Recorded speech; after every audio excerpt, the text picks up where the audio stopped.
ये मुश्किल है अपना मेल प्रिय, ये प्यार नहीं है खेल प्रिय।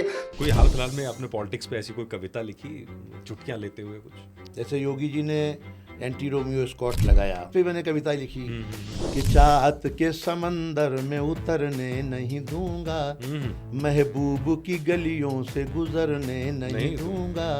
एक रोमियो से योगी जी ने बात ये कही, जो मैंने ना किया तुम्हें करने नहीं दूंगा।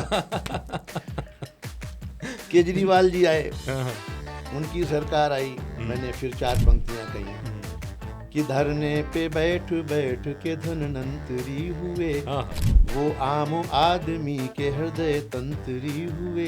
हम चीख चीख करके संतरी न बन सके, वो खांस खांस करके मुख्यमंत्री हुए। खास खास के मुख्य ऐसा कौन लगता है कि यार इसके ऊपर तो पूरा एक किताब लिखी जानी चाहिए? एक समय था जी केजरीवाल जी का, लेकिन आज के समय में राहुल गांधी उन सब की पूर्ति कर रहे हैं। हर मर्द को लगता है कि उसकी बीवी उसे तंग करती है, और हर पत्नी को लगता है कि पति को सिर्फ वही झेल रही है और कोई झेल नहीं सकता। महिला है, नारी है, लड़कियां हैं, वो सॉफ्ट होती हैं, उनकी आवाज़ मीठी होती है, तरल होती हैं, सरल होती हैं, वो उनका पानी की तरह होती हैं। मर्द एक कठोर मिट्टी की तरह होता है। बाद में दोनों की शादी हो जाती है तो जिंदगी में कीचड़ ही कीचड़ होती है।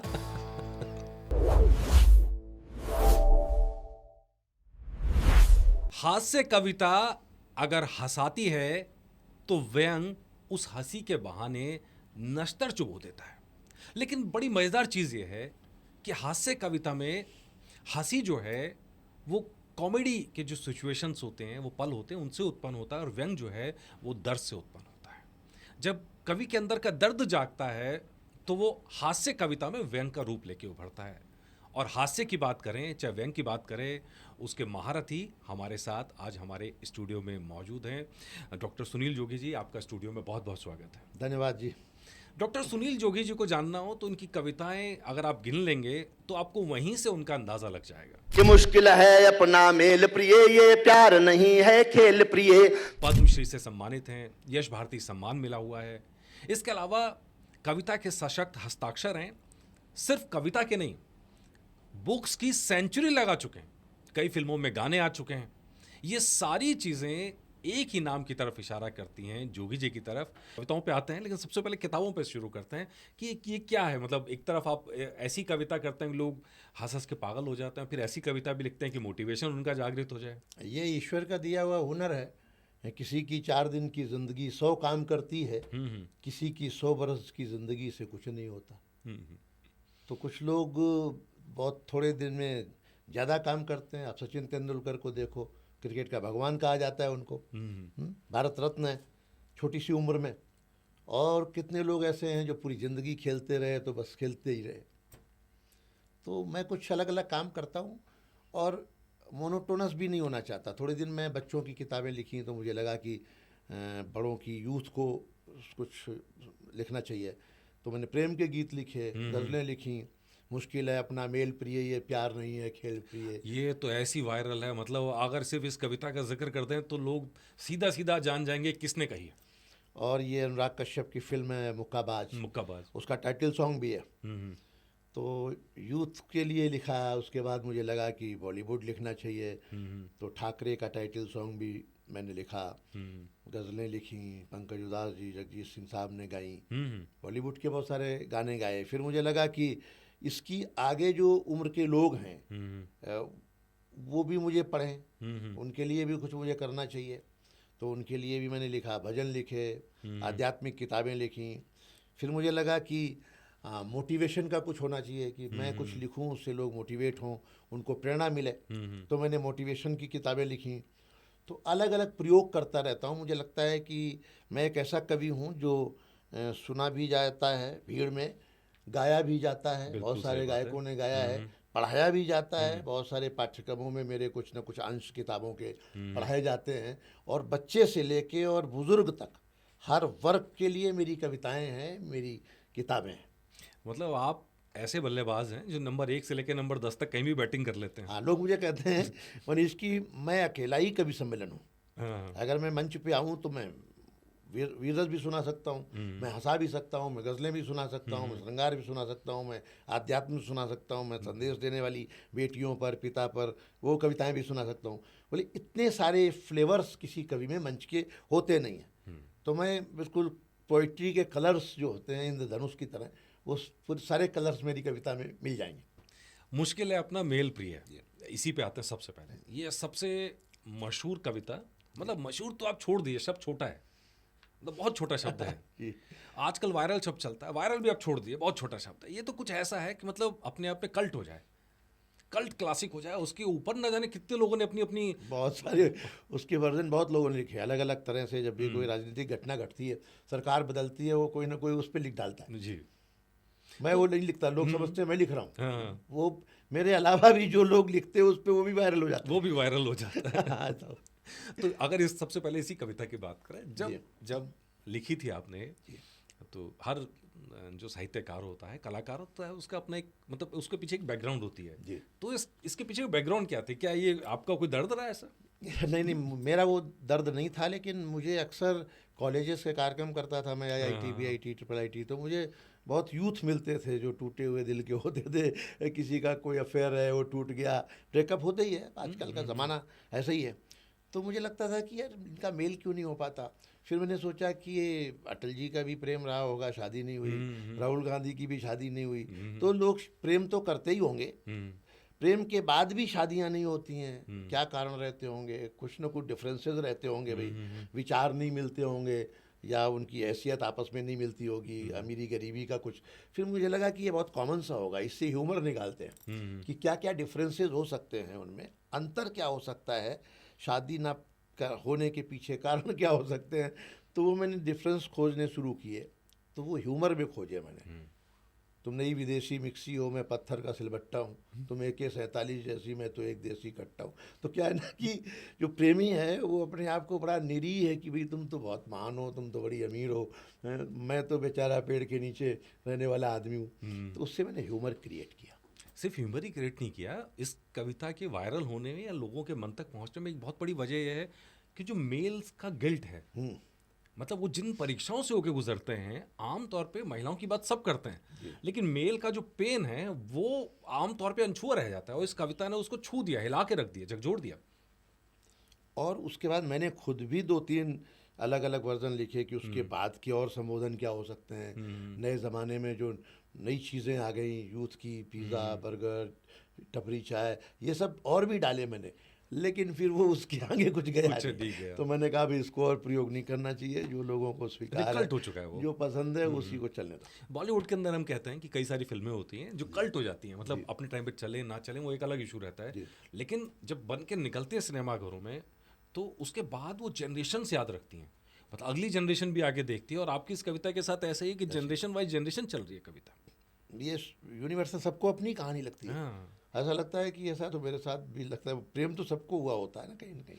अच्छा, वही मैं कह रहा हूँ, एक बड़ा मज़ेदार इसके अंदर जो सबसे मुझे वो लगा कि जो पेन है, एक मेल का पेन है, वो उस कविता के अंदर नज़र आता है। वो जो कंपैरिजन्स करता है, वो गिल्ट उसके अंदर है कि मतलब चाहता बहुत कुछ हो नहीं पा रहा है, और ये आम जनता का पेन है ये सबका। और ये एक सत्य भी है, शाश्वत सत्य है कि व्यक्ति के पास जो है उसकी खुशी उसे कम होती है जो छूट गया हाथ से, जो नहीं मिला, वो दर्द उसे जिंदगी में लगता है यार, ये ज़मीन छूट गई, ये प्लॉट छूट गया यार, अभी इसके रेट 10 गुना हो गए, मैंने थोड़े से पैसे और दे देता तो मेरा हो जाता। तो इसी तरह शादियों में भी है, जो पत्नी व्यक्ति के पास है वो लगता है नहीं यार मेरी तो उससे हो जाती तो और अच्छा होता। तो हमेशा भाव रहते ही रहते, तो कविता उससे मैच करती। अच्छा, उसकी बात करें, जैसे ये कविता जब आपने पहली बार सुनाई होगी, तो पहली बार मंच पे जब सुनाई तो क्या उसी समय से रिएक्शंस आने लगे थे? हाँ, रिएक्शन तो, कविता तो एक ऐसी चीज़ है जो एकदम से सुनने के बाद स्पार्क करती है। तो वो पहले दिन पढ़ने के बाद लोगों का रिएक्शन बता देता है कि ये कविता आगे कहाँ तक जाने वाली है। और उससे पहले मुझे खुद को पता चल जाता है, अगर कुछ मैं लिखता हूँ और मैं खुद ना हंसूँ, खुद मुझे एंजॉय ना करूँ, तो फिर जनता क्या करेगी? जब मैं खुद ही संतुष्ट नहीं हूँ, खुद ही खुश नहीं हूँ, खुद ही एंजॉय नहीं कर रहा हूँ, तो जनता कैसे करेगी? अच्छा, इसकी बात करें, आमतौर पे किसी भी साहित्यकार की अपनी एक यात्रा होती है। जी। एक शब्द कहा जाता है नॉर्मली साहित्य के गलियारों में, मंचीय कवि, तो उसको बड़ा नेगेटिव माना जाता है ना। मतलब साहित्यकार जो हैं, किताबें लिखने वाले जो हैं, वो इस तरह के टर्म्स इस्तेमाल करते हैं, लेकिन हम सब जानते हैं कलाकार की अपनी एक जर्नी होती है, चाहे वो मंच पे लिखे, चाहे वो किताबें लिखे, और आपने तो सब लिखा हुआ, इसीलिए क्वेश्चन आपसे पूछ रहा हूँ कि स्टार्टिंग कहाँ से हुई, मतलब मंच पे जाना है, किताबें लिखनी है, सबसे पहले आपकी ये कहाँ से आया कि आपको इसी लाइन पे जाना है? जब भी मैंने लिखा शुरू में तो एक शौक था। हाँ। मुझे लगा कि जो लिखना है वो एक तो आसान है, आसान मतलब उसमें संसाधन नहीं लगते। सही बात है। आपको म्यूजिक सीखना है, हारमोनियम चाहिए, तबला चाहिए, कुछ और चीज़ें चाहिए। लिखने वाले के लिए कुछ नहीं चाहिए, कागज पेन काफ़ी है, वो लगभग सबके पास होता है। तो लिखना बहुत आसान, कम चीज़ों में, कम संसाधनों में हो सकता है। तो मुझे लगा कि कुछ मैं लिख सकता हूँ, तो लिखना शुरू किया। लिखना शुरू किया तो कुछ छोटी पत्र पत्रिकाओं में दिया, तो छप भी गया। तो वो खुशी जो पहली कविता छपते समय हुई थी और किसी लोकल अखबार में छपी थी, वो खुशी आज बड़े से बड़े अखबार में छपने के बाद भी नहीं होती। अब ये माने कि खुशी होती ही नहीं।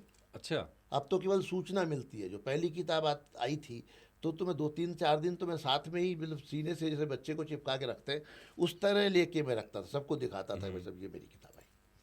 अभी कोई नई किताब आती है, मैं केवल एक नज़र देख के अलमारी में रख देता हूँ कि ठीक है। प्रकाशक को इतना ही कहता हूँ, नहीं अच्छा है कवर पे। तो इसका मतलब ये अभी आप कुछ और भी करना चाह रहे हैं? यात्रा है, ये तो रुकनी ही नहीं है ना। जब तक सांसें हैं, जब तक जीवन है, तब तक आपको चरवेती की तर्ज पे ही जीना है, चलते ही रहना है। तो कविता या काम करना, कर्म जो है वो सांसों की तरह है, जब तक जिंदा है तब तक काम है। अच्छा, आपके पर्सनैलिटी के अंदर सबसे मज़ेदार चीज़ ये है, जो मैं बार बार नोटिस कर रहा हूँ और बार बार बता भी रहा हूँ अपने दर्शकों को, कि नाम क्या है कि डॉक्टर भी लगाए ने अपने पीएचडी भी की है। हाँ, मैंने पीएचडी की है, बिल्कुल। तो पीएचडी हिंदी में? हिंदी में की। हिंदी में किया। सब्जेक्ट क्या था आपका? सब्जेक्ट हिंदी में मैंने किया। टॉपिक था मेरा स्वातंत्र्योत्तर अवधि काव्य का मूल्यांकन। हाँ। यानी जिस में रामचरितमानस इस देश का, दुनिया का सबसे लोकप्रिय ग्रंथ है, उससे लोकप्रिय कुछ नहीं है। पूरे साहित्य का अगर एक पुस्तक सबसे लोकप्रिय मानी जाए तो वो रामचरितमानस होगी, और सारी भाषाओं में जा चुकी है वो पुस्तक है। और वो अवधि में लिखी गई है। तुलसीदास जी ने अवधि में लिखा, और रामचरितमानस के बाद तुलसीदास जी ने अवधि में ऐसा कुछ नहीं लिखा जो उससे ज़्यादा लोकप्रिय हो। तो मुझे लगा कि रामचरितमानस जैसा ग्रंथ लिखने के बाद भी अवधि के रचनाकारों ने क्या क्या लिखा, आज़ादी के बाद क्या लिखा, उसको मैंने उस पर रिसर्च की, खोजा कौन कौन से कवि हैं, किसने किसने अवधि में लिखा। वो मेरा टॉपिक था जी। स्वतंत्रता के बाद अवधि की कविता का क्या विकास हुआ। जी। तो मतलब इंटरेस्टिंग टॉपिक है, उसमें भी आपने बहुत डीपली जाकर रिसर्च का काम किया। डेफिनेटली रिसर्च का मतलब सही बात है। तो अगर आपकी पर्सनल लाइफ की बात करें तो हर किसी की अपनी कुछ इंस्पिरेशंस होती हैं, तो आपकी लाइफ की इंस्पिरेशंस कौन थी? आपने किसको देख के लगा कि यार तब ये कविता करनी चाहिए, या जैसे जैसे नॉर्मली कवि के अंदर भाव आते हैं तो हम कॉपी पेन पे लिखते हैं, तो उसके बाद हमें मालूम भी नहीं होता है कि कविता है कि नहीं एक्चुअली में। जी। जो कविता लिखने की जो प्रक्रिया है जी, वो प्लानिंग से नहीं होती। हालांकि मैं दोनों चीज़ों में एक्सपर्ट हूँ, या ये कहें कि कर लेता हूँ। क्योंकि जब आप फिल्म के लिए लिखते हैं या किसी और के लिए लिखते हैं, कई राज्यों के राज्य गीत मेरे हैं, कई कंपनियों के ब्रांड गीत मेरे हैं, तो वो डिमांड पे लिखना होता है। जी। फिल्म में भी स्टोरी सुनाते हैं कि भाई इस पर कुछ गाना होना चाहिए, या सिचुएशन देते हैं, तो फिर मेरे मन में कुछ नहीं है, फिर मुझे आर्टिफिशियल क्रिएट करना पड़ता है। बट मेरा मानना यह है कि जो रियल पोइट्री है वो क्रिएट करने की आवश्यकता नहीं पड़ती, उसमें आपका कोई बहुत ज़्यादा योगदान ही नहीं है। वो भाव तो उतरते हैं। वो जैसे बिजली कौंधती है, एक विचार आता है, वो थॉट आता है, और उस पर आप अपने आप कुछ लिखना शुरू कर देते हैं और वो उतरना शुरू हो जाता है। राइट। मेरी बहुत लंबी लंबी कविताएं हैं, और मैं खुद सोचूं कि मैंने कैसे लिखी हैं तो बड़ा मुश्किल है कि मैं बता पाऊँ। क्योंकि जब कविता की रचना होती है मूल तौर पे, तो वो व्यक्ति ध्यान में चला जाता है, वो बहुत ज़्यादा जो है वो कनेक्ट होता है ईश्वरीय सत्ता से, तो वो कुछ होश ही नहीं होता। जब हम लिख रहे होते हैं तो बस केवल लिख रहे होते हैं, एक फ्लो में होते हैं। तो उसको सोच के प्लानिंग करके कि अब इस लाइन के बाद कौन सी लाइन आनी चाहिए, फिर कैसे इसको मिलाया जाए, ये रियल पोइट्री है ही नहीं। पोइट्री का मतलब तो बस बह नेचुरल रही, फ्लो, बस भाव बह रहे हैं, शब्द अपने आप आ रहे हैं, अपने आप भाव बन रहे हैं और अपने आप कविता बनती चली जा रही। बाद में आपने उसकी केवल हल्की सी ब्रशिंग कर दी कि थोड़ा सा। तो बॉलीवुड का जिक्र आया है तो बॉलीवुड की बात करते हैं। तो बॉलीवुड के लिए सबसे पहले आपको किसने अप्रोच किया? मेरी पहली फिल्म थी फन। फन। वो फिल्म थी आर्यन वैद और काफ़ी सारे आर्टिस्ट थे उसमें, और सुनिधि चौहान ने उसका टाइटल सॉन्ग गाया था। उसके लिए मुझे अप्रोच किया था नदीम श्रवण ने। अच्छा। तो श्रवण जी ने मुझे कहा कि मुझे आपसे गाने लिखवाने हैं। एक गाना टाइटल सॉन्ग मैंने लिखा, तो उस फिल्म के 5 गाने मैंने लिखे। अच्छा। और श्रवण जी ने उसका संगीत किया था, हालांकि संजीव दर्शन उनके बेटे थे, उनका नाम सामने था म्यूजिक डायरेक्टर में। तो फर्स्ट फिल्म मेरी फन थी। और फन के बाद में मेरे ख्याल से ये आपकी जो वायरल कविता थी, तो ये मुक्काबाज में जगह बनी। ये मुक्काबाज में, इसमें अनुराग कश्यप ने खुद मुझे संपर्क किया। अच्छा। मैं कभी भी किसी भी फिल्म के लिए, किसी भी एल्बम के लिए, किसी भी प्रोड्यूसर डायरेक्टर के ऑफिस में नहीं गया, और मैंने कहीं कोई अप्रोच नहीं की। अचानक ही फ़ोन आता है विनीत का, जो उस फिल्म में भी था, छावा में। हाँ, विनीत सिंह एक्टर हैं, अच्छे एक्टर हैं, मेरे मित्र हैं। मैं उनको जानता नहीं था कि कौन है, बट उनका फ़ोन आया कि मैं विनीत सिंह बोल रहा हूँ भाई, मैं एक्टिंग करता हूँ, छोटा मोटा कलाकार हूँ, ऐसा ऐसा। तो अनुराग कश्यप जी आपसे बात करना चाहते हैं, आपका नंबर हम लोग खोज रहे हैं काफ़ी दिनों से, नंबर मिला है। तो अनुराग जी ने कहा कि मैं पहले आपसे बात करूं, फिर अनुराग जी आपसे बात करेंगे। मैंने कहा क्या विषय क्या है? तो उन्होंने कहा कि आपकी एक कविता है, वो अनुराग जी को बहुत पसंद है और एक फिल्म में उसको लेना चाह रहे हैं। कहा ठीक है, मुझे बात कर लें। फिर अनुराग कश्यप का फ़ोन आया, मैंने कहा आपको ये कविता कहाँ मिली? यार बोले मैं जब कॉलेज में पढ़ता था तब से मैं इसका फ़ैन हूँ। मैं 15 साल पहले इसको मैंने सुना था और गाया गुनगुनाया था, तो मुझे मेरे मन में था कि कभी न कभी इसको फिल्म में लूँगा। तो अभी वो मौका आ गया है, और मैंने आपसे बिना पूछे उसका कुछ म्यूज़िक भी सोचा है, तो आप कहें तो मैं आपको भेजता हूँ। तो उन्होंने फिर मुझे गाना भेजा, धुन भेजी, ये गाएंगे, ऐसा रहेगा। फिर वो मैंने उनको स्वीकृति दे दी। फिर उन्होंने कहा कि मैं उसमें कुछ 1-2 लाइन चेंज करवाना चाहता हूँ। तो वो भी हो गया। फिल्म के लोग जब कुछ बनाते हैं तो उनकी भी बात माननी पड़ती है। चेंजेस आते हैं। मेरी कविता का पूरा हिस्सा वो रख लें ऐसा भी नहीं है, कुछ जोड़ना घटाना भी पड़ता है। तो उन्होंने उस फिल्म में उसको मुझसे मांग के, फिर जब फिल्म बन गई तो मुझे मुंबई बुला के एक बार दिखाया कि भाई ये शूट हुआ है, ये गाना जा रहा है, ऐसा जाने वाला है। तो हर चीज़ उनका बड़प्पन है या प्यार है या मेरे साथ उनका बहुत अच्छा संबंध है कि उन्होंने इतना मान सम्मान दिया, और हर स्टेप पर मुझे पूछा भी कि मैं ऐसा करने वाला हूँ। तो नहीं, वाकई में बहुत इंटरेस्टिंग। लेकिन आपने यहाँ एक बात कही, आपने किसी को अप्रोच नहीं किया, लेकिन क्या इसे हम हिंदी साहित्य से जुड़े लोग हैं, ये हम एक माने कि क्योंकि हम दूसरी उसमें देखते हैं तो ऐसा नहीं होता कि कलाकार का अपना एक सम्मान है, आत्मसम्मान है, सब है, लेकिन फिर भी अपनी चीज़ के लिए अप्रोच तो करना पड़ता है। 2 कारणों से नहीं कर पाए कि तो मैं दिल्ली रहता था और बॉलीवुड मुंबई में। बिल्कुल।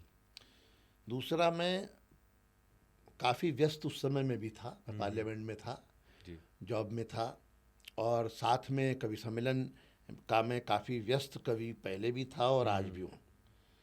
तो इतना व्यस्त कवि होने के बाद भी, नौकरी के बाद भी मुंबई जाके स्ट्रगल करना या किसी के पास जाना और कोई कहे परसों मिलेंगे, परसों तक मुंबई रुके रहना, मेरे पास समय ही नहीं था और मुझे परवाह भी नहीं थी।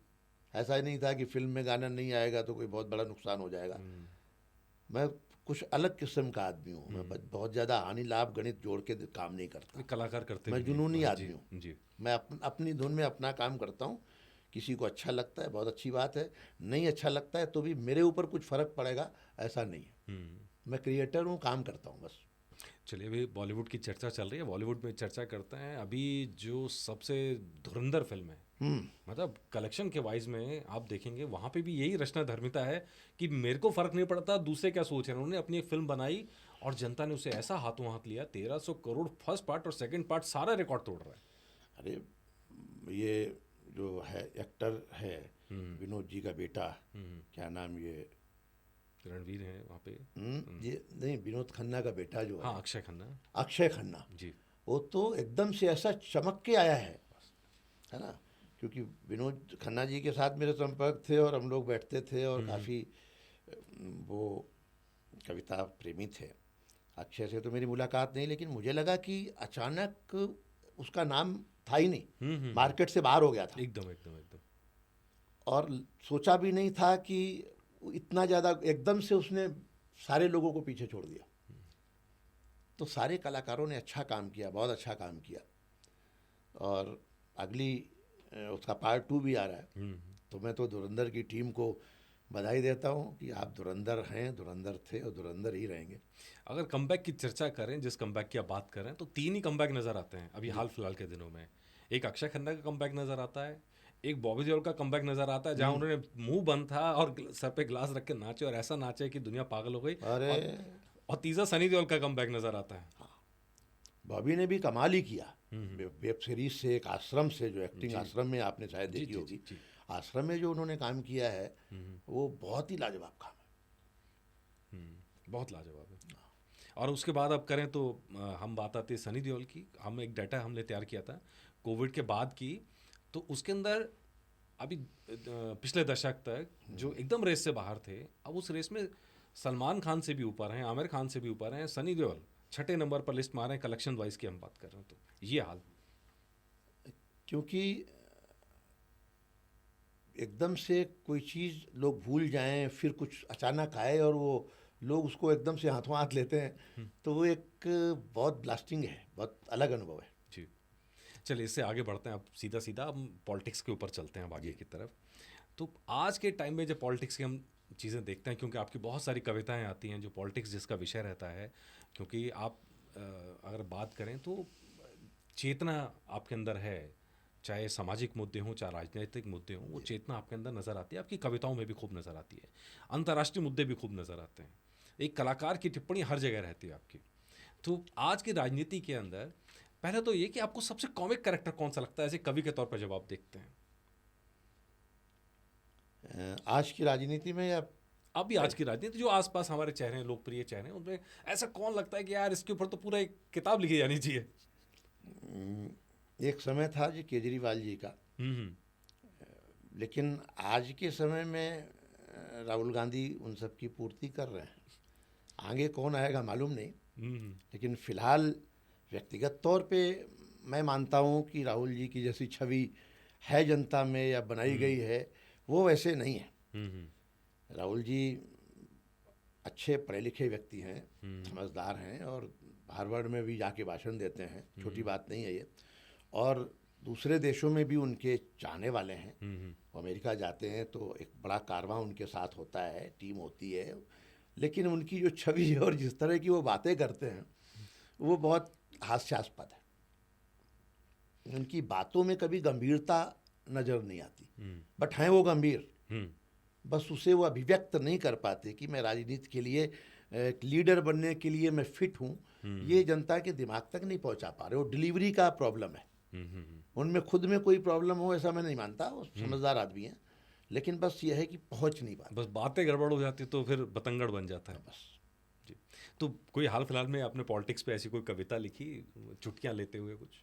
मैं बहुत सारी कविताएं लिखता रहता हूँ और नाम लेके भी कविताएं लिखता हूँ। हाँ, और अलग अलग बिल्कुल घटनाओं पर भी मैं कविताएं लिखता हूँ। जितने भी कैरेक्टर हैं, राजनीति के व्यक्ति हैं, उन सब पर मैं कुछ न कुछ टिप्पणी करता हूँ। जैसे योगी जी ने एंटी रोमियो स्कॉट लगाया, तो मैंने कविता लिखी है, 4-4 लाइनें, क्योंकि लंबी कविता की गुंजाइश और ज़रूरत नहीं है। मंच पर छोटी छोटी कविताओं का, अभी 2020 का ज़माना है, एग्जैक्टली, तो उसमें बहुत लंबी कविता के ये विषय भी नहीं है, तो उस पर मैंने कविता लिखी कि चाहत। मैंने उनसे पूछा कि एंटी रोमियो आपने लगाया, क्यों लगाया? तो योगी जी का जवाब सुनिए कि चाहत के समंदर में उतरने नहीं दूंगा, महबूब की गलियों से गुजरने नहीं दूंगा। एक रोमियो से योगी जी ने बात ये कही, जो मैंने ना किया तुम्हें करने नहीं दूंगा। केजरीवाल जी आए, उनकी सरकार आई, मैंने फिर 4 पंक्तियां कही कि धरने पे बैठ बैठ के धनवंतरी हुए, वो आम आदमी के हृदय तंत्री हुए। हम चीख चीख करके संतरी न बन सके, वो खांस खांस करके मुख्यमंत्री हुए। खास खास के मुख्यमंत्री। तो उनके जीवन में 2 चर्चाएं हमेशा रहेंगी, एक तो उनकी खांसी और दूसरी उनकी जेल यात्रा या वो शराब कांड, ये उनके साथ चिपक गया। तो मोदी जी ने नोटबंदी की, मैंने किसी कैरेक्टर को छोड़ा नहीं। जब भी कोई घटना हुई उसमें मैं, क्योंकि मैं किसी दल का व्यक्ति ही नहीं हूँ, मैं लोगों के दिलों का व्यक्ति हूँ। कि मर्दों के लिए मोदी जी की थीम निकालो, मीठा तो बहुत हो चुका नमकीन निकालो, अच्छा किया जो नोट बदल डाले आपने, बीबी को बदलने की भी स्कीम निकालो। तो क्या मेरा उद्देश्य है कि आपको हंसी कैसे आए, बस एक ही उद्देश्य है कि आप कैसे थोड़ा लाइट मूड, रिलैक्स कैसे हो। तो दुनिया की कोई गोली, किसी दवा से आपको हंसी नहीं आ सकती। अच्छा, इतना मुश्किल है, यहाँ पे एक सवाल उठता है, आज के टाइम में लोगों को हंसाना ज़्यादा मुश्किल है या लोगों को सोचने पे मजबूर करना ज़्यादा मुश्किल है? दोनों ही ज़रूरत है और दोनों ही चीज़ें खत्म होती आ रही हैं। हंसाना तो बहुत मुश्किल है, सोचने के लिए मजबूर तो आप एक डायलॉग से कर देंगे।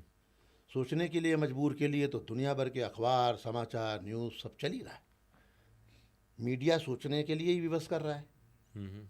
सारे चिंतक, विचारक, जितने भी आध्यात्म के लोग, कथा, सब सोचने को ही विवश कर रहे हैं। हंसा कौन रहा है? हंसाने वाला कौन है जो आपको हंसा रहा है? क्योंकि हंसाना सबसे कठिन है। अच्छा, लेकिन जिस मीडिया की आप बात कर रहे हैं, मैं तो खुद मीडिया में इतने साल रहा हूँ, मीडिया में तो हमें बहुत सारे कैरेक्टर नज़र आते हैं जो सोचने पे कम मजबूर करते हैं, हंसने पे ज़्यादा करते हैं। वो कैरेक्टर हंसने मजबूर करते, लेकिन हंसा कौन रहा है? मतलब हंसाने वाले कलाकार कहाँ हैं? कहने का मतलब यही है कि सोचने के लिए विवश करना आसान है और हंसाना कठिन है। हंसाना बहुत कठिन, वाकई में बहुत कठिन है। और जिस तरह के हालात दुनिया में बन गए हैं, उसमें हंसी मुश्किल होती जा रही है, लग्जरी होती जा रही है हंसी, और आप उस लग्जरी को लोगों तक पहुंचा और हंसी से जितने फायदे हैं उतने फायदे तो किसी दवा से भी नहीं है। आप सोचिए, हंसता हुआ व्यक्ति अपराधी नहीं हो सकता, हंसते हुए आप किसी का कत्ल नहीं कर सकते, हंसते हुए आप कहीं बम नहीं फेंक सकते, हंसते हुए आप किसी का अहित नहीं कर सकते, हंसते हुए आप कुछ ऐसा नहीं कर सकते जो बुरा काम है। हंसने से आपका खून बढ़ता है, ना हंसने से नाखून बढ़ते हैं। आप हंसेंगे तो आपका प्यार उसमें बरकत होगी। बिना मुस्कुराहट के कौन सा प्यार हुआ है? प्रारंभ भी मुस्कुराहट से होता है। प्रेम का जो प्रारंभ है वो मुस्कुराहट से ही है। आपका व्यापार हंसी से चलता है। आप प्रसन्न भाव से बैठेंगे दुकान पे, व्यापार में तो 10 ग्राहक आएंगे। आप दुखी दुखी झुंझलाए झुंझलाए बैठेंगे तो लोग निकल जाएंगे, यार मनुष्य आदमी। हंसते हुए आपका प्यार, आपका व्यापार, आपका परिवार सब एक हंसी पे टिका हुआ है। आप हंसते रहिए, मस्त रहिए, तो आपका सारा जीवन, हंसी जो है वो आपके स्वास्थ्य का बैरोमीटर है। आप उदास होते हैं, लोग पूछते हैं भाई साहब तबीयत ठीक है ना, सब ठीक चल रहा है, लेकिन आप हंस रहे हैं तो कोई ये नहीं पूछेगा कि भाई साहब तबीयत कैसी है ना। हंसते हुए आदमी से पता चलता है कि इसकी सेहत भी ठीक है, इसकी आर्थिक स्थिति भी ठीक है, इसका रोजगार भी ठीक चल रहा है, इसकी नौकरी भी ठीक चल रही, कुल मिला के इसके यहाँ सब बढ़िया है। और कुछ ना हो तो हंसते इसलिए भी रहना चाहिए कि उससे दुश्मन बहुत जलते हैं। और जब आप हंसते हैं तो आपके अंदर जो एक हार्मोन्स निकलते हैं उससे शरीर का बहुत फायदा है। बहुत फायदा, बिल्कुल सही कह रहे हैं आप। अच्छा, हंसी की बात करें, एक दिमाग में मेरे सवाल आया, आप इतने शहर घूमे हैं जगह जगह, कितनी जगह भारत में, विदेशों में, आपको विदेशों की बात करें या भारत की बात करें, ऐसी कौन सी जगह लगता है हाँ लोग दिल से हंसते हैं? दुनिया में हर जगह दुखी लोग हैं और हर जगह खुश मिजाज लोग हैं। हाँ, बट मेरा मानना है कि महानगर के लोग कम हंसते हैं। हाँ, वो एक अजीब से तनाव में आकर बैठ जाते हैं और हमेशा बार बार देखते हैं घड़ी और उठ के बेचैन से हैं, बार बार फ़ोन देखेंगे, बार बार घड़ी देखेंगे। तो वो उस क्षण को एंजॉय नहीं करते। आजकल तो और चल रहा, फोटो में और लग जाते हैं। हाँ, तो महानगर के लोग जो है, तभी महानगर में बीमारियां ज़्यादा हैं। जो कस्बाई कल्चर के लोग हैं वो उन्मुक्त होके आके बैठते हैं, भैया अब आ गए, अब बाहर में जाए, घर नहीं जाना, सवेरे ही जाना उठ के। तो वो असली मायने में एंजॉय करने, हंसने, कविता सुनने आते हैं। महानगर के लोग तो बस टाइम पास करने आते हैं, बस आओ चलो थोड़ी देर घूम के मतलब वो भी एक स्टेटस सिंबल होता है, हम गए थे बस। बिल्कुल सही कह रहे हैं आप। ये आपने एक्चुअली में कई भी अनुभव से इतने पते की बात निकलती है ना। महानगरों में क्या है कि धन कविता सुनता है, और जो कस्बों में है या छोटे शहरों में मन कविता सुनता है। तो बहुत बड़ी बात कही आपने, बहुत बड़ी बात कही। तो क्या आपने इस विसंगति जो है शहर और कस्बे की और इस तरह की, उस पर भी कुछ रचा है? शहर का आदमी भरी भीड़ में भी अकेला है। हाँ, हर जगह भीड़ ही भीड़ है, भीड़ ही भीड़ है, लेकिन आपको लगेगा मैं अकेला चल रहा हूँ। और गांव का आदमी अकेला ही मेला है। हाँ, साइकिल चला रहा है, आप देखेंगे ऐसे दृश्य कि वो सर पे गट्ठर भी लादे है लेकिन गाता गुनगुनाता चला जा रहा है, धोती फटी है, कपड़े फटे हैं, लेकिन उसकी मस्ती का कोई जवाब नहीं। तो एक बड़ा अंतर है कि शहरों ने हमें दिया कम है, हमसे छीना ज़्यादा है। शहर ने ऐसा कुछ है नहीं है जो हमको दिया है। शहर ने हमसे रिश्ते छीने हैं, शहर ने हमसे संवेदनाएं छीनी हैं, शहर ने हमसे मानवता छीनी है, शहर ने हमसे वो उन्मुक्तपन छीना है, शहर ने हमारा पर्यावरण छीना है, हमारी शुद्ध हवा छीनी है। शहर ने क्या क्या छीना है ये कोई नहीं देखता। बचपन भी और शहर ने, हाँ, बचपन भी छीना है। बचपन भी छीना। शहर ने हमें दिया क्या है? शहर ने हमें बीमारियां दी हैं, प्रदूषण दिए हैं, शहर ने हमें कंक्रीट का जंगल दिया है, यही दिया है ना। बिल्कुल सही। थोड़े से सिक्के दिए होंगे जिन्हें आप अपनी कमाई मानते हैं, वो कमाई है नहीं, वो कुल मिला के गवाही ही है। पैसा किसी चीज़ की उपलब्धि नहीं हो सकती। अगर दुनिया में सबसे मूल्यवान कुछ है तो आपका सुकून है, आपकी हंसी है, आपकी सेहत है, आपका परिवार है। बिल्कुल सही कह रहे हैं, बिल्कुल सही कह रहे हैं। अगर पैसा आ गया और ये सब चले गए तो ये वापस कोई नहीं ला सकता। पैसा तो कभी भी आ सकता है, बुढ़ापे में भी आ सकता है, लेकिन एक बार परिवार चला जाए, आपकी सेहत चली जाए, तो वो दोबारा नहीं आ सकता। बिल्कुल सही कह रहे हैं, बिल्कुल सही कह रहे हैं। चलिए, जब आप कविता की रचना करते हैं और ऐसी विसंगतियां नज़र आती हैं, तो अगर कोई याद आए कविता तो हम ज़रूर सुनना चाहेंगे इस तरह की विसंगतियों पे। प्लस साथ में आप टॉपिक कैसे चूज़ करते हैं कि इस पे लोग हंसेंगे? वो आपके दिमाग में, मतलब एक तो स्वस्फूर्त होता है, वो अपने आप आता है, लेकिन मतलब क्या जैसे किसी शहर में जा रहे हैं तो अलग तरह की कविता होती है, या इस तरह कुछ डिसाइड करते हैं? किस पे लोग हंसेंगे ये चूज़ करना, कुछ ऐसे विषय है। लोग पुलिस पे मजाक उड़ाओ तो मजाक उड़ाने से हंसते हैं। नेताओं के लिए कुछ कह दो तो लोग हंसने लगते हैं। पति पत्नी के रिश्तों पे कुछ बोलो तो हंसने लगते हैं। हंसी हमेशा विसंगति से निकलती है, ऑफ बीट में हंसी निकलती है। कोई आदमी सीधे सीधे चल रहा है तो हंसी नहीं निकलेगी, लेकिन वो फिसल के गिर गया तो आपको हंसी आ जाएगी, है ना। तो विसंगति में जहाँ कुछ आड़ा तिरछा हुआ तो आपको हंसी आएगी। तो हंसाने के लिए कुछ अलग से टॉपिक नहीं खोजते, लेकिन बस कहीं ना कहीं से स्पार्क करता है कि इस टॉपिक पे कुछ लिखना चाहिए।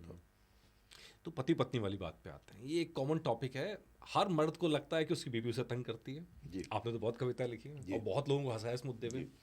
और हर पत्नी को लगता है कि पति को सिर्फ वही झेल रही है और कोई झेल नहीं सकता। हाँ, बिल्कुल बिल्कुल। ये रिश्ता ही ऐसा है। देखिए, जब आप एक साथ रहते हैं और बराबर साथ ही रहते हैं तो निश्चित तौर पे फिर वहाँ थोड़ी खटपट तो होती है। मर्द क्या है ना, वो सूखी मिट्टी की तरह होता है, कठोर होता है, सॉफ्ट नहीं होता, रूखा होता है, कठोर मिट्टी की तरह। और जो महिला है, नारी है, लड़कियां हैं, वो सॉफ्ट होती हैं। उनकी आवाज़ मीठी होती है, तरल होती हैं, सरल होती, वो उनका पानी की तरह होती हैं। मर्द एक कठोर मिट्टी की तरह होता है, बाद में दोनों की शादी हो जाती है तो जिंदगी में कीचड़ ही कीचड़ हो वो नहीं है। तो ये एक ऐसा रिश्ता है जो साथ में जितना ज़्यादा रहेंगे उसमें हंसी भी निकलेगी, गुस्सा भी निकलेगा, प्रेम भी वही है। दोनों एक दूसरे के बगैर जी भी नहीं सकते।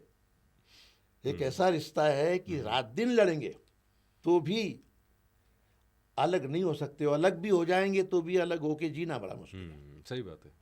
तो इस रिश्ते में इतना खूबसूरत रिश्ता है कि इसके बगैर भी आप नहीं रह सकते और उसके साथ भी नहीं रह सकते। तो उसमें सुना दीजिए कुछ सर। प्रेम शादी पर मैंने बहुत सारी बहुत लिखा कविताएं लिखी हैं। शादी के 6 महीने बीबी प्यार जताती है, हंसकर बतियाती है, मुंह से फूल गिराती है, बाद में सारी उम्र को रणचंडी बन जाती है, आंख दिखाती है, दिन भर भेजा खाती है, वो चाहती है हर चीज़ की रिपोर्टिंग आप करो। कहाँ गए थे, किसके साथ गए थे, कितने पैसे कहाँ खर्च कराए, ये क्यों ले आए, हर मर्द का क्या जरूरत था। कहते हैं मर्द को दर्द नहीं होता, गलत है। आँख दिखाती है, दिन भर भेजा खाती है, पहले कहती थी मैं रानी तू है मेरा राजा, अब कहती खाली क्यों बैठा बर्तन मांज के आ जा, पहले खीर खिलाती थी अब कहती जाओ ढाबा, जी करता घर छोड़ के बन जाऊं मैं नागा बाबा, ठंडे ठंडे पानी से पोछा लगवाती है, हाथ की चक्की दे करके आटा पिसवाती है, आँख दिखाती है, दिन भर भेजा खाती।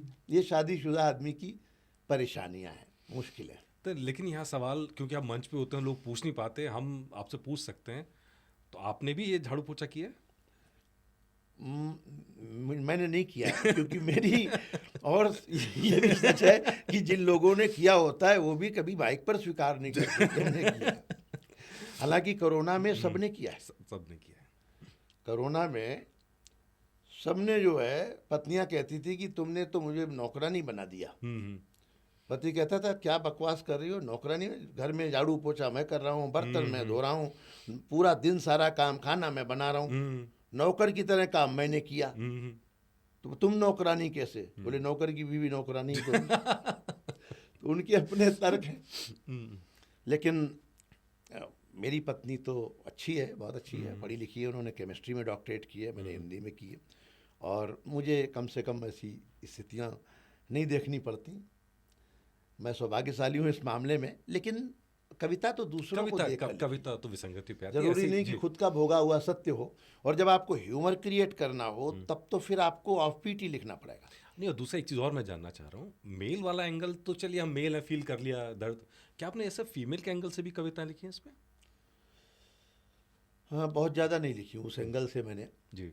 बेटियों के लिए मैंने बेटियों माओं के लिए माँ पर कविता है मेरी, बट ह्यूमर में फीमेल के एंगल से कविताएं मैंने नहीं लिखी। तो चलिए एक आज हम डिस्कस कर रहे हैं, हो सकता है आपके मुंह से कविता भी कभी निकल के आए। बिल्कुल, क्योंकि ऐसी चीज़ें निकलती हैं, क्योंकि महिलाओं का भी रहता है कि तुमको मैं ही झेल रही हूँ और कोई झेल नहीं सकता, और ये कहते कहते पूरी ज़िंदगी निकाल लेती हैं। और यही जो आपने कहा कि दोनों के बीच का झगड़ा, दोनों के बीच का प्यार, दोनों साथ साथ ही चलता है, और यही लाइफ में ह्यूमर भी पैदा करता है, यही लाइफ में रस भी पैदा करता है, डिफरेंट डिफरेंट रस सब आ जाते हैं उसी के अंदर। तो इसके बाद अब बढ़ते हैं अगले टॉपिक की तरफ, जो आपने कहा नेता और पुलिस। जब ज़रूरत पड़ती है तो हम इन्हीं के पास भागते हैं जी, चाहे नेता हो चाहे पुलिस हो, और बाकी टाइम हम मजाक भी इन्हीं का उड़ाते हैं। तो पहला तो पुलिस से ही आपके पास आते हैं, तो क्या पुलिस वाले भी आपको अपने समारोह में बुलाते हैं? हाँ, पुलिस लाइन के कार्यक्रम, ऐसा कोई वर्ग नहीं है। इनकम टैक्स है, अभी आर्मी के कार्यक्रम में करके आया जयपुर में, कलकत्ता में, तो आर्मी के कार्यक्रम करता हूँ, नेवी के कार्यक्रम भी करता हूँ, पुलिस के कार्यक्रम भी करता हूँ, और हर कार्यक्रम में पुलिस तो ऐसे ही होती है। हाँ, नहीं, मैं इसलिए जानना चाह रहा था, जो पुलिस के कार्यक्रमों में आप जाते हैं और पुलिस पे कविता सुनाते हैं, तो रिस्पॉन्स क्या आता है? वो पूरी कविता पुलिस पर नहीं होती जी, पुलिस पर छोटी मोटी चुटकियाँ होती हैं या छोटे मोटे चुटकुले जोक होते हैं, और वो सुनकर वो खुद हंसते हैं। क्योंकि उसमें जब भी मैं खुद भी ये कोशिश करता हूँ, औरों से भी कहता हूँ कि हम कुछ भी सुनाए। हमारी महफिल में कोई आया है तो उसके केवल चुटकी तो काट लो, चिकोटी जैसे साली है वो चिकोटी तो काट लेगी, जीजा जी को खुशी होगी, तो ऐसी चिकोटी काटो जिससे उसे खुशी हो, सुन के उसे अच्छा लगे, मज़ा आ गया। आप उसको टारगेट मत करिए। चुटकी काटने में और थप्पड़ मारने में अंतर है। अक्सर क्या होता है कि हम कोसते कोसते भूल जाते हैं कि उनकी वजह से चीज़ें चल रही हैं। पुलिस को लेके हम लोग बहुत ज़्यादा नेगेटिव होते हैं, बहुत सारी वजह भी होंगी, लेकिन अगर हम क्या ऐसा इमेजिन कर सकते हैं कि एक हफ्ते के लिए पुलिस हट जाए और दुनिया चल जाएगी? पुलिस के बगैर तो समाज नहीं चल सकता। लोकतंत्र में या राजतंत्र हो, पुलिस तो बहुत आवश्यक है। और ये पुलिस हो या डॉक्टर हो या टीचर हो या वकील हो, ये सब समाज के सबसे आवश्यक अंग हैं। और पुलिस जितनी मुश्किल से ड्यूटी करती है, अपना काम करती है, वो भी बहुत आसान नहीं है। हर त्यौहार पर जब लोग घर में त्यौहार मना रहे होते हैं और वो यहाँ ड्यूटी पे होते हैं, उनके परिवार के लोग कहीं गोरखपुर हैं, कोई बलिया है, कोई कहीं से अलग अलग शहरों में, उनके भी बच्चे हैं, उनकी भी परिवार हैं, उनकी भी पत्नी है, उनके भी माँ बाप हैं, तो वो आपके साथ होली दिवाली बिताते हैं और वो भी जो है उनको पूरे पूरे दिन ड्यूटी करते हुए बिताते हैं। किसी पुलिस वाले को कोई जाके मिठाई खिलाता हो, ऐसा कम होता है, ऐसा कम होता है, डरते हैं। हाँ, वो तो रोड पे खड़े हैं, ड्यूटी कर रहे हैं, ट्रैफिक मैन पूरा दिन ड्यूटी कर रहा है कि कहीं कोई एक्सीडेंट ना हो जाए, तो वो हमारी रक्षा सुरक्षा के लिए खड़े हैं। उसके प्रतिफल में उन्हें ज़्यादा नहीं मिलता। अब ये एक पक्ष है कि वो कई बार उनसे गलत भी होता है, कई बार पुलिस पैसे लेके भी सहयोग करती है या काम करती है, दोनों एक ही बातें हैं। पैसा तो तभी आप देते हैं जब आप गलत करते हैं। अगर आप ट्रैफिक सिग्नल पार करेंगे या कुछ ऐसा करेंगे जिसके लिए पुलिस आई है, तो आप जब कुछ देते हैं तो अपनी सुविधा के लिए दे रहे हैं भाई। आप नहीं चाहते किसी झमेले में, किसी केस में फंसे, तो आप स्वतः दे रहे हैं। पुलिस ना भी मांगे तो भी आप कहेंगे भाई ले दे के कुछ निपटा लो भाई, ये तो ऑफर आपका है। जरूरी नहीं कि एक तरफा हो कि नहीं देना ही पड़ेगा। आप खुद भी यही चाहते हैं कि भाई हमारा नाम बाहर हो और किसी झमेले में ना पड़े, कोर्ट कचहरी के चक्कर ना काटना पड़े। तो ये पुलिस कोर्ट कचहरी, इस पे भी ज़रा चिकोटी काट ही लीजिए। पुलिस पर कविताएं तो बहुत ज़्यादा मैं नहीं सुनाता, लेकिन कई बार कुछ बातें कहता हूँ कि समाज में सामान्य तौर पे 100 नंबर डायल करो, पुलिस आती है, 100 रुपये दो, चली जाती है। तो ये सुविधा पुलिस के यहाँ है। बहुत सारी बातें हैं पुलिस की, जब ऐसा अवसर आता है तो सुनाते हैं। लेकिन कविता मैंने पुलिस पर लिखी है, वर्दी पे लिखी है, लेकिन वो गंभीर कविता है कि वर्दियाँ हमारे लिए क्या क्या करती हैं, किस तरह से ड्यूटी करती हैं।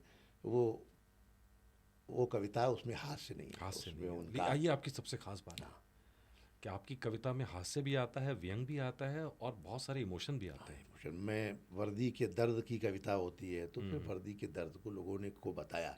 एक पक्ष ही मैं नहीं देखता। कवि साहित्यकार का दायित्व है कि वो दूसरे पक्षों की तरफ भी ध्यान दे।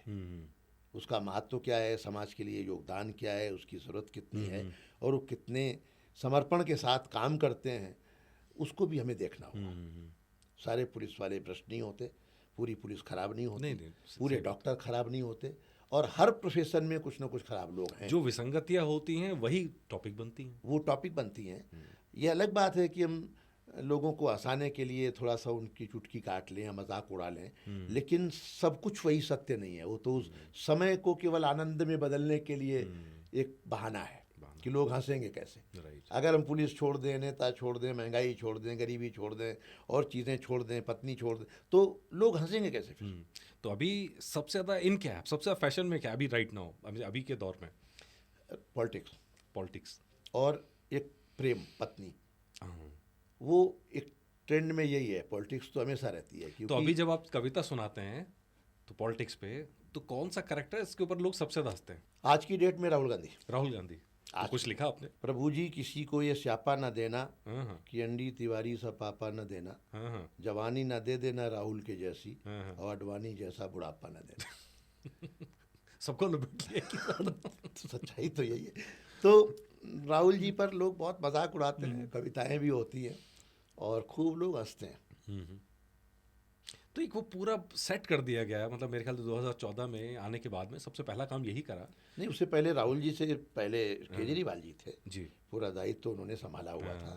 उससे पहले लालू जी थे। लालू जी ने एक लंबे समय तक हाँ सारे सबको कवियों का साथ निभाया, बहुत बहुत साथ और उनसे लोग बहुत हंसते थे, उनकी गतिविधियाँ, खुद भी उनका बयान, उनकी डायलॉगबाजी, संसद में बोलना सब हंसाता था।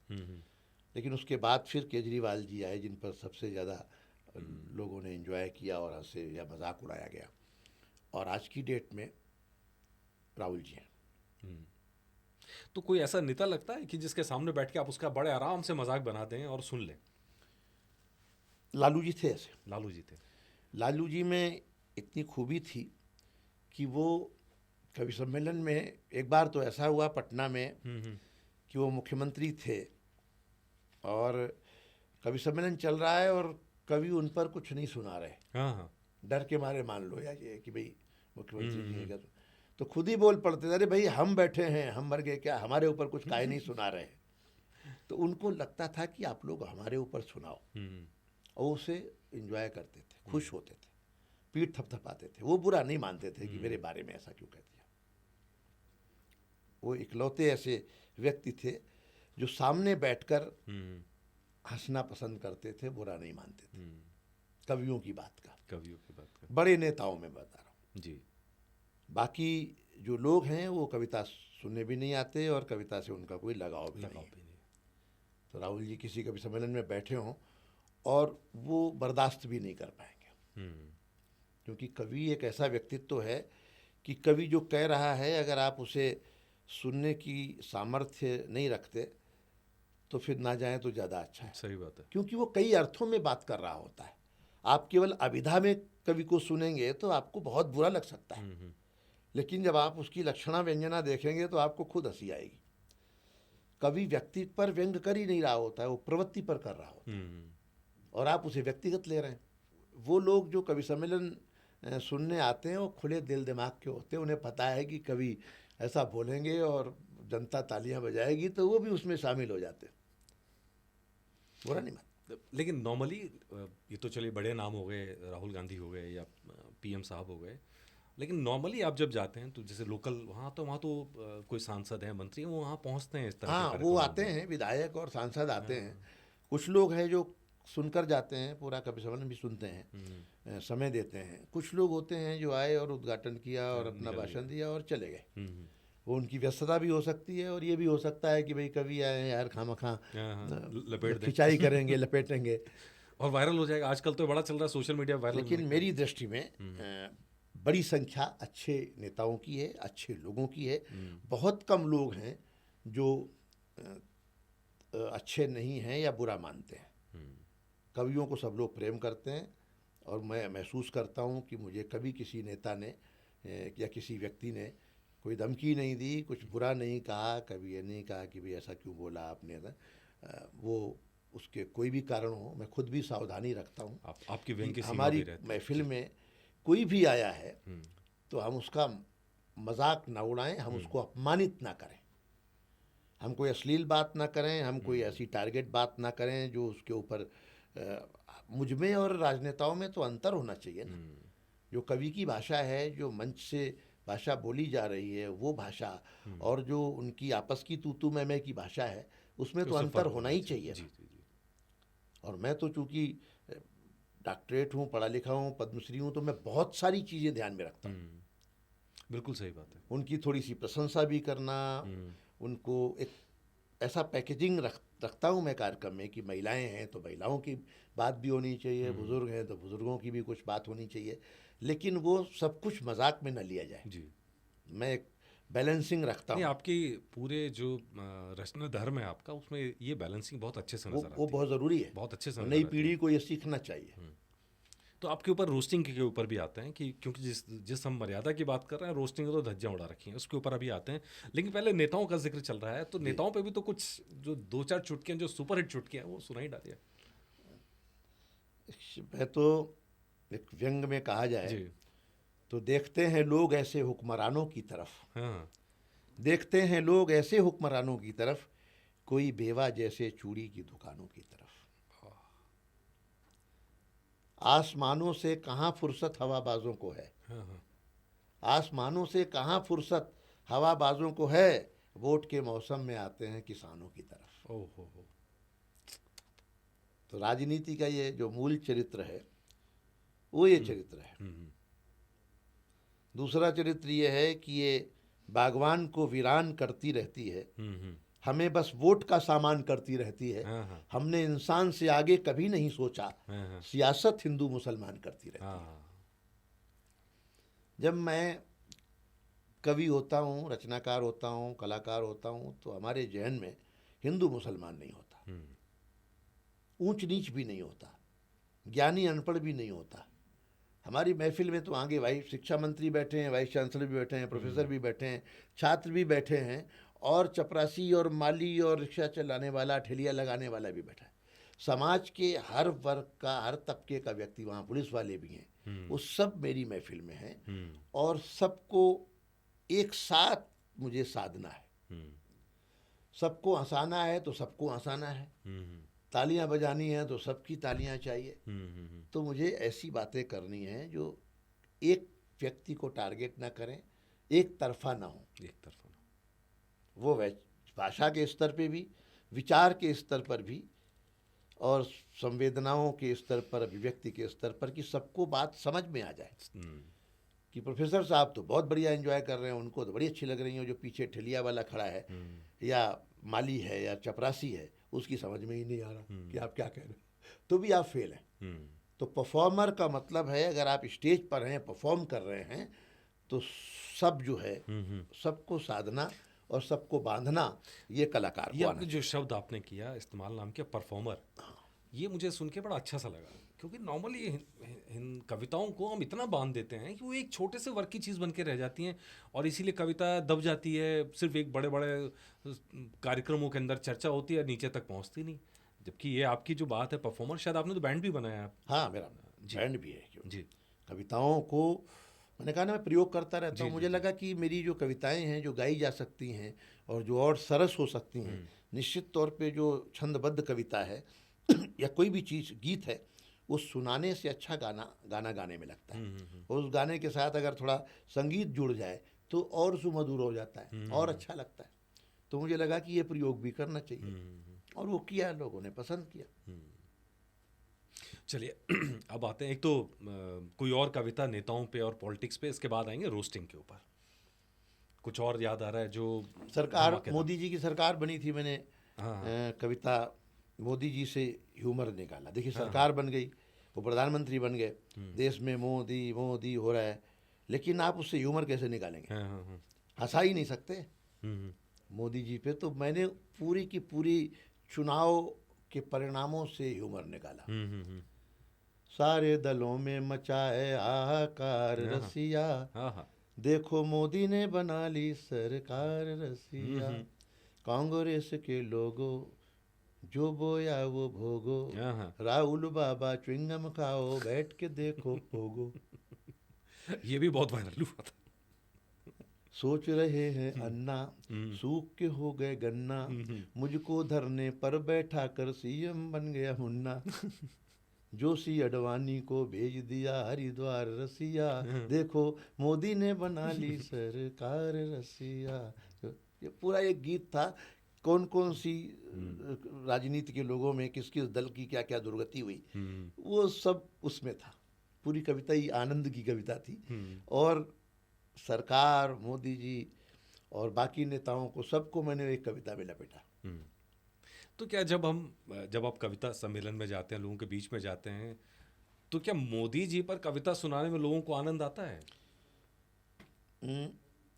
मोदी जी का एक बहुत बड़ा व्यक्तित्व तो है, और वो आज से नहीं है, जब वो प्रधानमंत्री नहीं बने थे तब से ही मोदी जी में लोग अपना आदर्श खोजते हैं, देशभक्ति खोजते हैं, एक त्याग, समर्पण सब देखते हैं उसमें।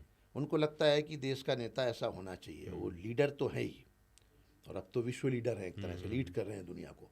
ये छोटी बात नहीं है कि दुनिया में धूम धड़ाका हो रहा है, मिसाइलें चल रही हैं, और हम यहाँ आनंद से होली खेल रहे हैं। दुनिया में क्या क्या हो रहा है, और हम कितने सुकून से होली खेल रहे हैं, त्यौहार मना रहे हैं, इसमें भी बड़ी भूमिका हमारे लीडर की तो होती है। बिल्कुल सही बात। प्रधानमंत्री जी ने, मोदी जी ने देश को कहीं ना कहीं एक विज़न दिया है, ऊंचाई तक पहुंचाया है, बड़े फैसले किए हैं जो फैसले 500 साल से अटके हुए थे। वो अदालत ने जो राम मंदिर का फैसला दिया, ये भी 500 साल से फैसला अटका हुआ था। 370 धारा हटाने का फैसला, ये छोटे फैसले नहीं नहीं है। ये बहुत चट्टानी फैसले हैं। जिस तरह सरदार पटेल ने सारी रियासतें ख़त्म करके एक कर दी, जिस तरह इंदिरा गांधी ने बैंकिंग को मजबूत कर दिया, अलग अलग बैंकों को राष्ट्रीयकृत कर दिया, ये बड़े फैसले थे। मोदी जी ने भी ऐसे कुछ फैसले, बड़े फैसले लिए। मोदी जी से हंसाना बहुत कठिन है। उनकी नकल करके कुछ लोग हंसाते हैं, बट उनका व्यक्तित्व तो हंसी वाला नहीं है। आज की डेट में थोड़ा, जब वो इतने दिन से प्रधानमंत्री हैं तो लोग अब सुनते सुनते अब उसमें वो रस नहीं रहा। जब शुरू शुरू में आते हैं तो एकदम से लोगों में ज़्यादा जिज्ञासा होती है, ज़्यादा सुनना चाहते हैं। अभी जो है वो लोग थोड़ा सा कम सुनना चाहते हैं इस मुद्दे को। मैं तो 2-4 पंक्तियां पढ़ के समझ जाता हूँ कि लोग किस तरफ जा रहे हैं, जी। क्या सुनना। तो अभी क्या जो यूपी के अंदर हम बात करें तो यहाँ तो शंकराचार्य जी का बड़ा बवाल हुआ, तो क्या अभी ये इन है? शंकराचार्य जी देखिए, भारतीय सनातन धारा के सबसे सर्वोच्च पद है। बिल्कुल सही बात है। और वो बड़े व्यक्तित्व हैं, और अन्य शंकराचार्यों के मुकाबले थोड़ा मुखर हैं, थोड़ा जागरूक हैं ज़्यादा, और राजनीति में और समाज में रुचि रखते हैं। अन्य दूसरे शंकराचार्य हैं, उनका अलग काम है, वो समाज में बहुत ज़्यादा, सामाजिक विषयों पे बहुत ज़्यादा रुचि नहीं रखते, राजनीति में बिल्कुल भी नहीं रखते, वो उनके बयान भी कभी नहीं आते। लेकिन ये जो हमारे पूज्य शंकराचार्य जी हैं वो थोड़ा मुखर हैं, और हर विषय पर, या जो ऐसे विषय हैं जो ज्वलंत हैं उन पर वो बोलते हैं, मुखरता से बोलते हैं, हिम्मत से बोलते हैं। मेरा मानना ये है कि बड़े आदर के साथ, कि एक शेर है बशीर बद्र साहब का जो सब जगह लागू होता है कि दुश्मनी जमकर करो लेकिन ये गुंजाइश रहे, फिर कभी अगर दोस्त बन जाएं तो शर्मिंदा ना हो। कभी किसी से मतभेद रख सकते हैं लेकिन मन भेद न रखिए। लेकिन ये पॉलिटिक्स पे लागू नहीं होता। ये पॉलिटिक्स पे लागू होता नहीं। पहले की पॉलिटिक्स में लोग लड़ते झगड़ते थे, साथ बैठते थे, खाना भी खाते थे, शाम को भोज में, शादी ब्याह में आना। अब तो राजनीति में दुश्मनियां हैं सीधे सीधे। लेकिन सिर्फ दुश्मनी तब तक है जब तक दल में, दल छोड़ते के साथ दुश्मनी वापस उसी दल में आ जाते हैं और पुरानी बातें सब भूल जाते हैं। गजनी फैक्टर लागू हो जाता है राजनीति पे। बिल्कुल, ये तो है। वो एक जोक है, किसी ने सुनाते हैं कवि लोग हमारे, कि जब वो मोदी जी चीते लाए नामीबिया के जंगलों से, तो वहाँ पूछा किसी ने चीतों से कि यहाँ आने पे कि तुम भारत आए, तुमको डर नहीं लगा? तो बोले हम वहीं से बीजेपी ज्वाइन करके आए। ठीक है, तो ये कितना बड़ा एक व्यंग है, और आपको आनंद भी आया कि हम तो वहीं से बीजेपी ज्वाइन करके आए। तो आप सही कह रहे हैं कि बस तब तक है जब तक आप दूसरे दल में हैं। सारा भय, सारी तकलीफ़ें, सारा तनाव एक क्षण में दूर हो सकता है अगर आपने उधर की बजाय इधर ज्वाइन। वैसे अच्छी खबर ये है कि अभी चीतों की खबर आई, तो चीतों की संख्या जो है वो आपकी किताब से कम्पीट करने लगी है, हाफ सेंचुरी पार कर गई है, आप सेंचुरी। अच्छा, अरे वाह, ये बड़ी खबर है, क्योंकि ये भी बड़ा फैसला था कि चीतों को यहाँ लाना। पर्यटन के लिहाज से आप देखिए, जैव विविधता के हिसाब से आप देखिए, तो एक बड़ी सोच थी कि यहाँ लाना है। आज की डेट में 50 का आंकड़ा पार कर गई है। ये नहीं, आवश्यक है। हमारे वन्य जीवों की रक्षा और उनका संरक्षण ज़रूरी है भैया। हम अगर इंसान हैं तो हमारी जिम्मेदारियां भी ज़्यादा हैं। कहाँ कहाँ कमी रह रही है, ये प्रकृति, ये संसार अकेले हमसे नहीं बना है ना। समाज में सब कुछ होना चाहिए। और ये सनातन सोचती है, ये सनातन सोचता है, ये सनातन की सोच। इसीलिए तो सनातन कहता है ये कहते ही नहीं कि अयम निजाह परो वेति गणना लघुचेत साम उदार चरिता नाम वसुदैव कुटुंबकम। हमारा अपना है, पराया है, ऐसा सोचते ही नहीं। सब कुछ संसार का है, प्रकृति का है, ईश्वर का है। तो ये सनातन सोच है कि हम सबको आदर देते हैं।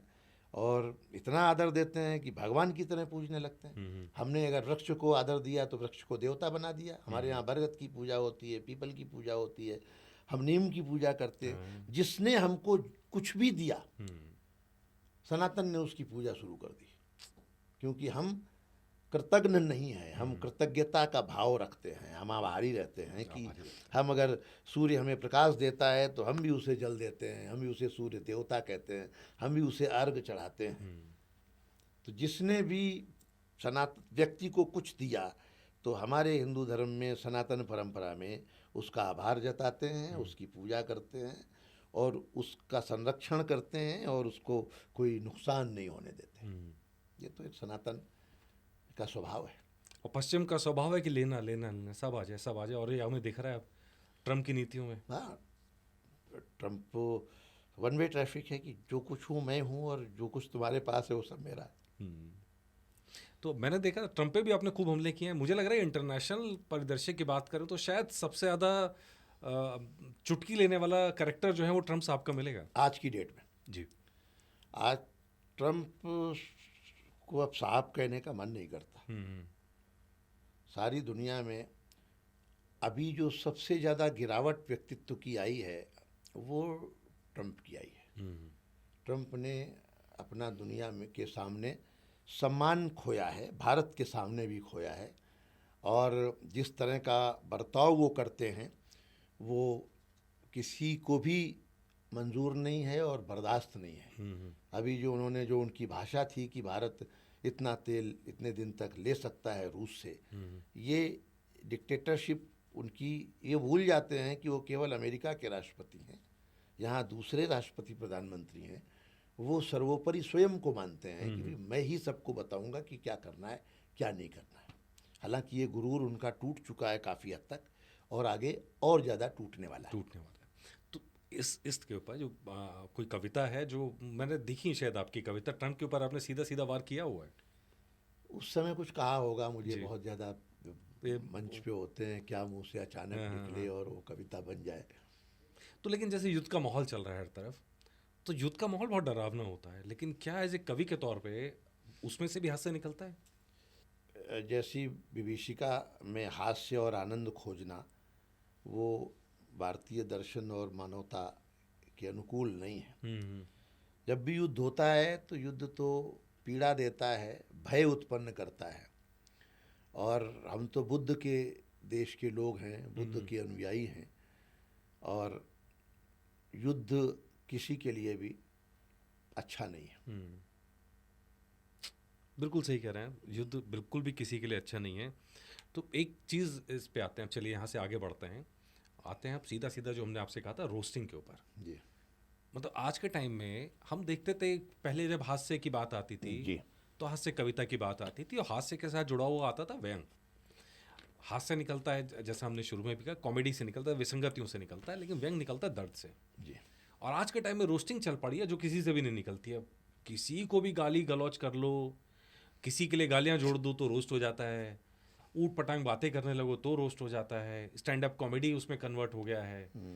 तो आप हास्य कवि के तौर पर या व्यंग जब आप लिखते हैं तो इन सारी चीज़ें, जिस तरह की लोग बढ़ रहे हैं और ये सोशल मीडिया पे ज़्यादा चल रहे हैं, क्योंकि कोई रोक टोक है नहीं, रोकने वाला कोई है नहीं, तो गाली गलौज चल रही है, किसी को भी माँ बहन की कर दो, इस तरह की चीज़ें चल रही हैं और चल रही हैं। तो आपको कैसा महसूस होता है सब देख के?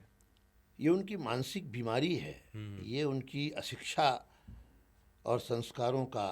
कोई अच्छा शिक्षित व्यक्ति, अच्छे संस्कारों वाला व्यक्ति वो भाषा नहीं बोल सकता। जैसे ही आप गाली देते हैं तो ये पता चलता है कि आप काफ़ी निम्न स्तर के व्यक्ति हैं सामाजिक। किसी भी सभ्य समाज के लिए ये उचित नहीं है, क्योंकि जब आप कुछ अपशब्द बोलते हैं, गाली देते हैं, ऐसी भाषा का इस्तेमाल करते हैं तो आप समाज में कैक्टस बो रहे होते हैं।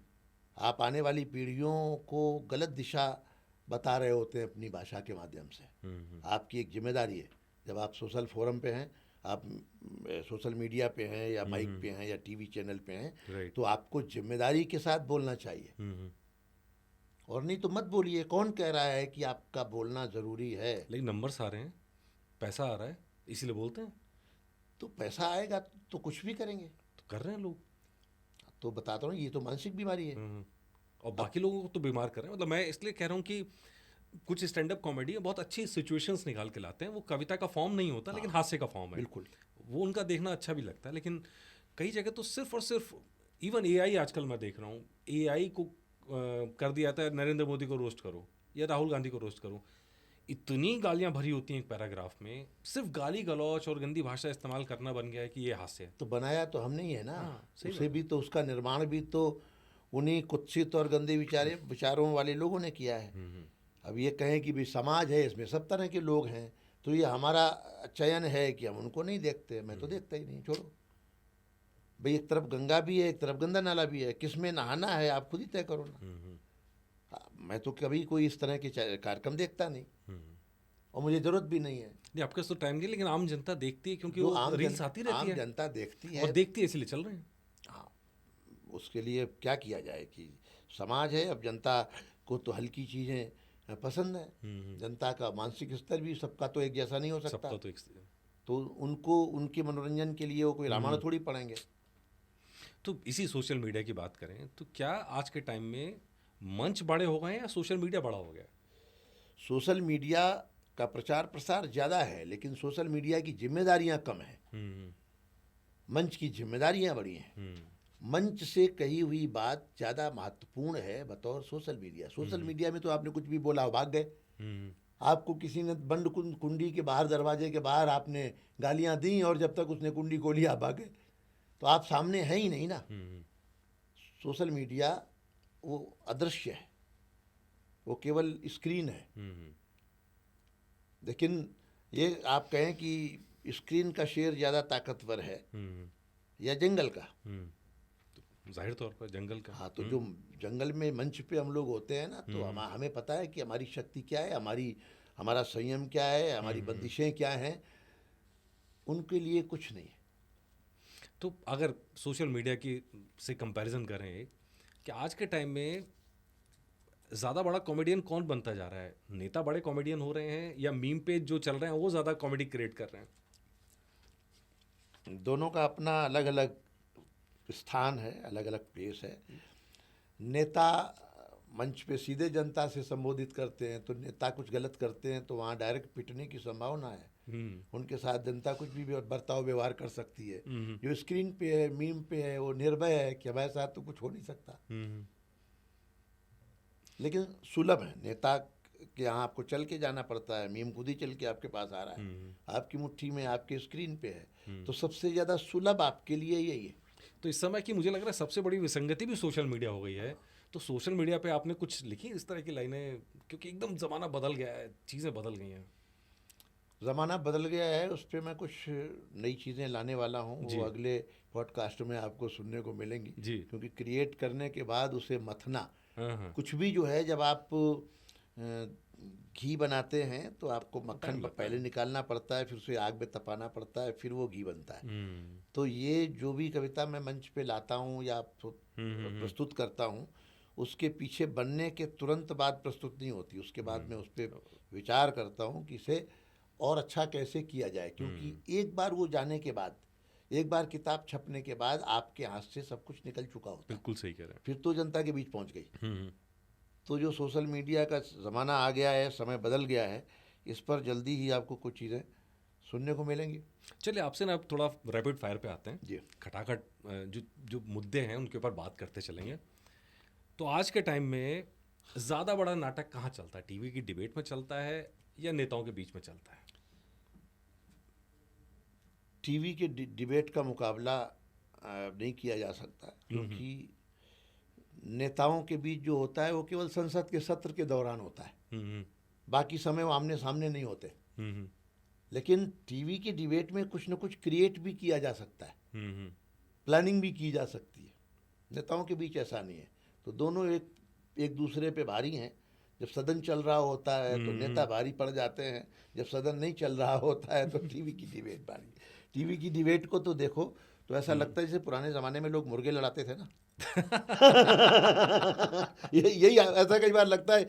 लड़ाते थे क्या, उस्काते हैं। कोई नहीं भी बोलना चाहे तो भी उसको उस्काते हैं कि कुछ हो जाए कुछ। हाँ तो मैं तो टीवी में रहा हूँ, हमने तो देखा है सब होते हुए कि अरे मजा नहीं आ रहा, गर्मी नहीं आ रही, गर्मी पैदा करो, तो इधर से पिन करेंगे उधर से पिन करेंगे, और फिर एंकर मजे लेगा बीच में कि भाई आ गया मजा। मैं फिर वो उतना बड़ा एंकर कि भाई कितना उकसा दिया, ऐसे कितने मुर्गे लड़ाए। वो शो है उनका, उनकी महारत इसी में है कि वो एंटरटेन कर रहे हैं, वो झगड़े से भी हंसी आनंद निकाल रहे हैं। वो झगड़ा भी जो है वो मजा देने वाला होता है, उसको लोग इतना सीरियसली लेते भी नहीं है ना। उन्हें पता है कि ये स्क्रिप्टेड है। तो घर के अंदर आज के टाइम में, आपके घर के अंदर की भी बात करें तो आपकी कविताएं ज़्यादा सुनी जाती कि पत्नी की बातें ज़्यादा सुनी जाती हैं? कविता कौन सुनता है जी घर में? कविता किसी कवि के घर में नहीं सुनी जाती। नहीं, बाकियों के घर में सुनी जाती, कवियों के घर में नहीं सुनी जाती। हाँ, कवियों के घर में नहीं सुनी जाती। अगर घर में सुनी जाती तो बाहर क्यों सुनाते हम? तो मतलब ये आप मान रहे हैं कि घर में पत्नी की बातें ही सुननी पड़ती हैं आपको? बिल्कुल जी, बिल्कुल। हमारी तरह वो सर को ऊपर ही है जी। पत्नी से देखो, बाद में पॉडकास्ट वो भी देखेगी। हाँ हाँ। तो मैं ऐसा कोई कदम क्यों उठाऊं कि मुझे मेरे ऊपर ही भारी पड़े कि ये क्या बोला है। तो आम जनता के लिए एक बार ज़रा बता दीजिए कि पत्नी को खुश रखने के उपाय क्या हैं?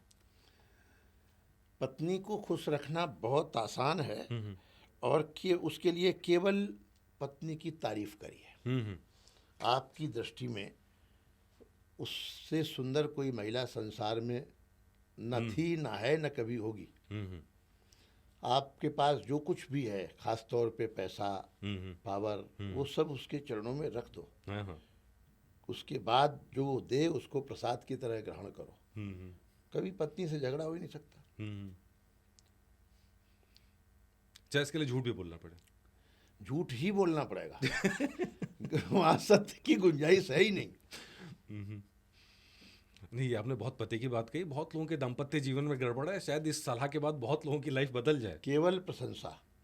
महिलाओं की जो सबसे बड़ी कमजोरी है कि उनकी प्रशंसा कर दो केवल, उससे बाद कुछ करने की जरूरत नहीं है। आपको मैं बता दूं कि आई लव यू से ज़्यादा असर वाला कोई वाक्य है तो वो क्या है? आज बहुत सुंदर लग रही हो। इससे भी अच्छा, इससे भी आगे कर कुछ है? इससे भी आगे का वाक्य तभी सर आपने पीएचडी की हुई है कि आज बर्तन मैं मांज देता हूँ। ये तो हाँ, उसके बाद तो फिर तो ये भी कला है, इस पर एक किताब होनी चाहिए। नहीं, लेकिन क्या लगता है कि मतलब सिर्फ कह के काम चल जाता है, मांझने भी पड़ते हैं फिर? नहीं, कह के चल जाता है। पत्नियों का हृदय बहुत बड़ा होता है, वो पति से बर्तन नहीं मंजवाएंगी। वो कहेंगी नहीं नहीं आप रहने दो, वो बस अब कह दिया इतना काफ़ी है। पत्नियां इतनी निर्दयी भी नहीं होती जितना कवि सम्मेलन में बताया जाता है।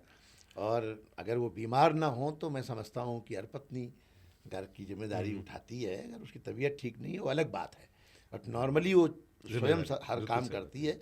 और ख़ास तौर पे किचन का खाना बनाना, बर्तन धोना, ये सब काम तो वो चाहती है मैं खुद करूं, मेरे पति को न करने पड़े। और हर पत्नी कम से कम पति को एक आदर भाव देती है, बशर्ते पति खुद उतना आदर के लायक हो।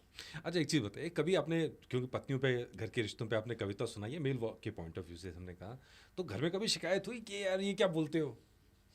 नहीं, इसलिए नहीं हुई क्योंकि उन्हें पता है कि एक पार्ट है, एक शो का पार्ट है।